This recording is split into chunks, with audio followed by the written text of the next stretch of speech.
Welcome back to my journey school.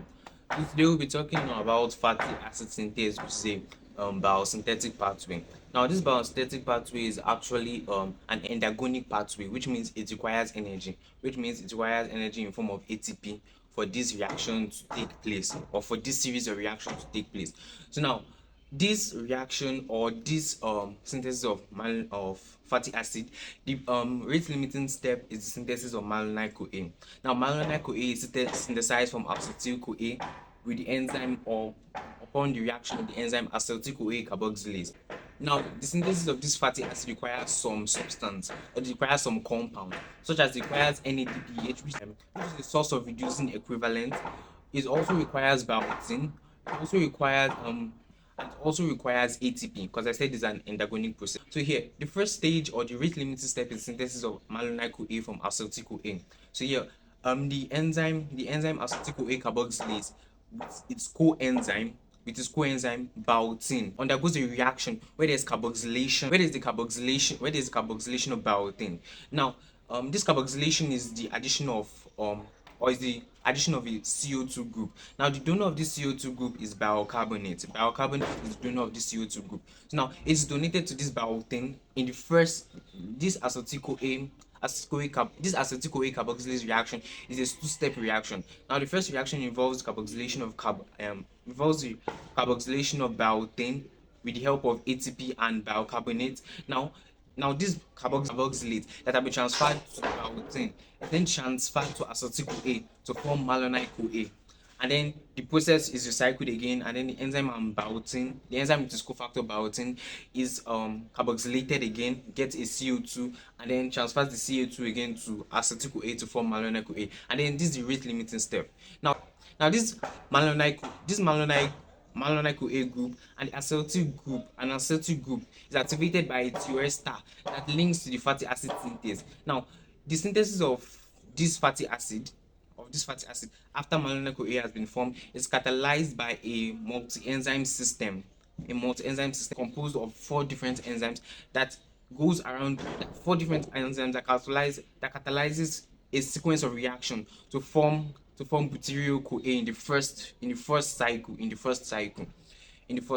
So now, after malonyl CoA has been formed, malonyl CoA and acetyl group now is then acted upon, or is then attached to the fatty acid synthase system, where it's catalyzed by different enzymes and undergoes four different processes.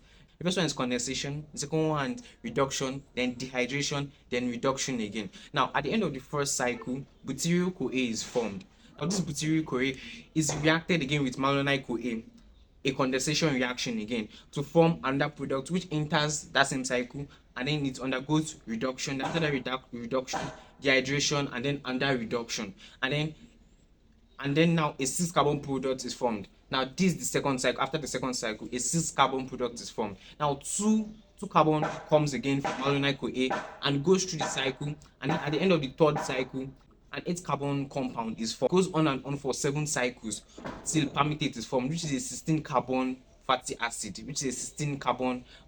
compound. Now from this palmitate, older unsaturated and saturated fatty acid are synthesized. I said acetyl CoA is important for the synthesis of fatty acid. Now this acetyl CoA is gotten after glucose has been broken down to pyruvate, and pyruvate has been channeled into the TCA cycle, that is the Krebs cycle, to form citrate. Now, this citrate that is formed as a result of the condensation reaction between oxaloacetate and acetyl CoA to form citrate. Now, this citrate that is formed is transported into the cytosol, because the Krebs cycle occurs in the mitochondria. So now it's transported into the cytosol by the tricarboxylase transporter. Right now, this citrate, when it's transported into the cytosol, is broken down by an enzyme, ATP citrate lyase, in the presence of CoA. In the presence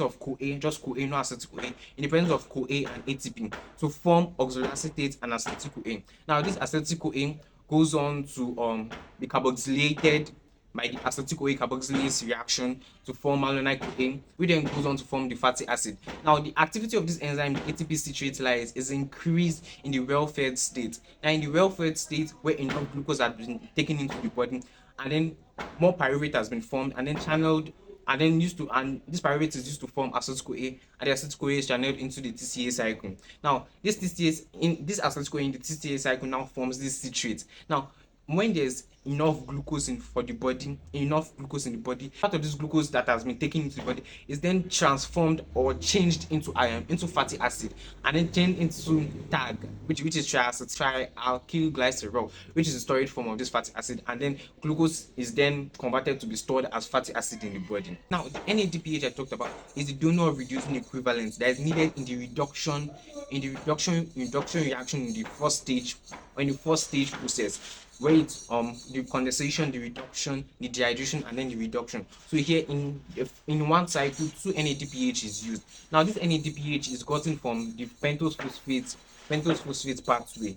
Now 7 cycles of this condensation and reduction takes place. We form palmitate, a 16 carbon compound is formed. So here 1 acetyl CoA is being used, 7 malonyl CoA is being used, 14 NADPH is being used to form palmitate. And from this palmitate, it can be dehydrated to form unsaturated fatty acid, or it can undergo elongation to form more saturated fatty acids. So that is it for today's video on fatty acid synthesis, and I hope you're able to get something. And don't forget to like and subscribe so that you can be updated when a new video comes out. Thank you.